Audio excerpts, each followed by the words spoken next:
नमस्कार प्रिय भक्तजनों, विजय एकादशी की व्रत कथा लेकर आई हूँ।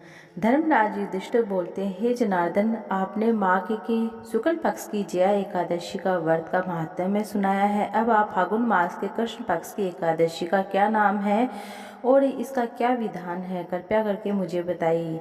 श्री भगवान श्री कृष्ण बोलते हैं, हे राजन, फागुन मास के कृष्ण पक्ष की एकादशी का नाम विजय एकादशी है।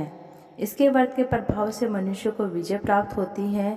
यह व्रतों में सबसे उत्तम है। इस विजय एकादशी के महात्म्य में श्रवण और पठन करने से अर्थात सुनने से और पढ़ने से सभी पाप नष्ट होते हैं।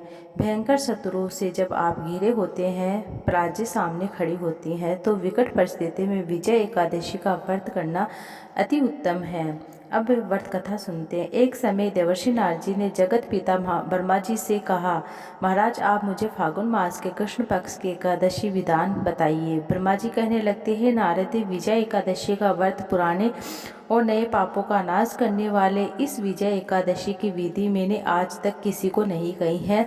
समस्त मनुष्य को विजय प्रदान करने वाली होती है।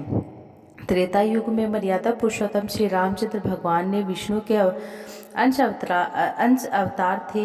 जब उन्होंने 14 वर्ष का वनवास हुआ था, तब भी श्री लक्ष्मण और सीता जी सहित पंचवटी में निवास करने लगे।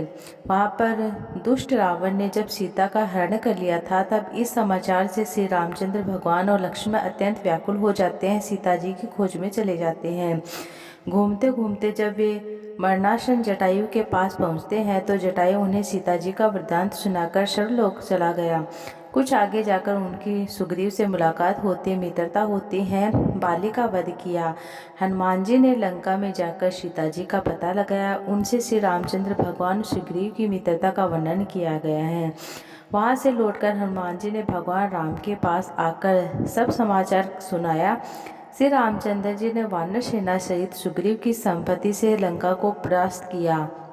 और जब श्री रामचंद्र समुद्र के किनारे पहुंचे, तब उन्होंने मगरमच्छ आदि से युक्त उस अगाध समुद्र को देखकर लक्ष्मण जी से कहा कि इस समुद्र को हम किस प्रकार से पार करेंगे। तब लक्ष्मण जी ने कहा कि हे पुराण पुरुषोत्तम, आप आदि पुरुष हैं, सब कुछ जानते हैं। यहाँ से आधा योजन दूर कुमारी द्वीप में वकलादव्य नाम के मुनि रहते हैं। उन्होंने अनेक ब्रह्म देखे हैं। आप उनके पास जाकर इसका उपाय पूछिए। लक्ष्मण जी ने इस प्रकार के वचन सुनकर श्री रामचंद्र भगवान एक दालव्य ऋषि के पास जाते हैं, उनको प्रणाम करते हैं, उनके पास बैठते हैं। मुनि ने भी उनको मनुष्य रूप धारण किए हुए पुराण पुरुषोत्तम समझकर उनसे पूछा कि हे राम, आपका आना कैसे हुआ। रामचंद्र जी कहने लगते हैं, हे ऋषि, मैं अपनी सेना सहित यहाँ आया हूँ और राक्षसों को जीतने के लिए लंका जा रहा हूँ। आप कृपया करके समुद्र पार करने का कोई उपाय बताइए।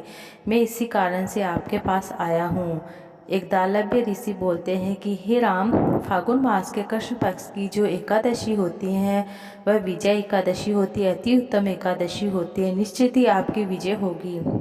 साथ ही आप समुद्र भी अवश्य पार कर लेंगे। इस व्रत की विधि यह है कि दशमी के दिन स्वर्ण, चांदी, तांबा, मिट्टी या एक घड़ा बनाइए। उसे घड़े को जल से भर दीजिए और 5 पल्लव वेदिका स्थापित कीजिए। उस घड़े के नीचे संतजा और ऊपर जो रखिए, उस पर श्री नारायण भगवान की स्वर्ण की मूर्ति स्थापित करें। एकादशी के दिन स्नान आदि से निवृत्त होकर धूप, दीप, नैवेद्य, नारियल आदि से भगवान श्री हरि विष्णु का पूजन करें, तुलसी दल चढ़ावे।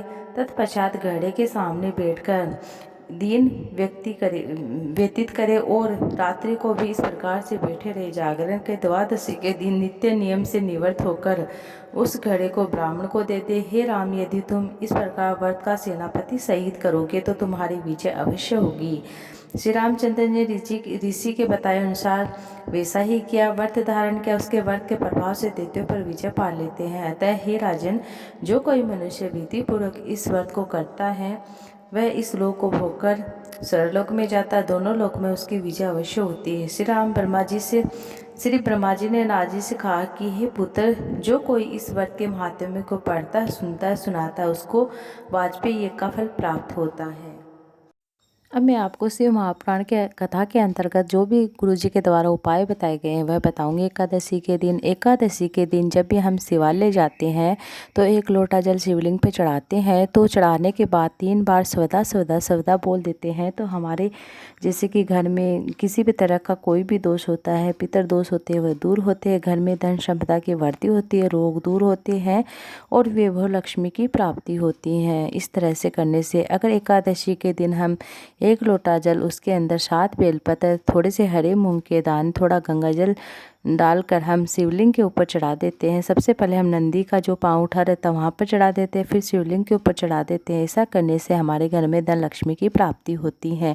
अगर हम एकादशी के दिन 1 लोटा जल, उसके अंदर थोड़ी सी हल्दी डालकर आंवले के वृक्ष में ओम नमो भगवते वासुदेवाय नमः मंत्र का जाप करते हुए उसके अंदर डाल देते हैं, घी का दीप लगा देते हैं, तो हमारे घर में धन लक्ष्मी की प्राप्ति होती है। अगर हम एकादशी के दिन शाम के समय प्रदोष काल के समय 5 जगह दीपक लगा देते हैं, 5 जगह नहीं लगाए तो कम से कम 2 जगह लगा देते हैं, शिवालय में या किसी भी वृक्ष के नीचे, बेलपत्र वृक्ष के नीचे या आंवले के वृक्ष के नीचे या पीपल के वृक्ष के नीचे या शिवालय में या घर की चौखट पर हम लगा देते हैं। ऐसा करने से हमारे घर में धन लक्ष्मी की प्राप्ति होती है, धन लक्ष्मी की आवक होती है। इस तरह से छोटे छोटे उपाय करने से हमारे घर में धन संपदा और पॉजिटिविटी बनी रहती है। ये थी आज की वीडियो। उम्मीद है आपको अच्छी लगी। वीडियो अच्छी लगी तो वीडियो को लाइक ज़्यादा से ज़्यादा शेयर कीजिएगा।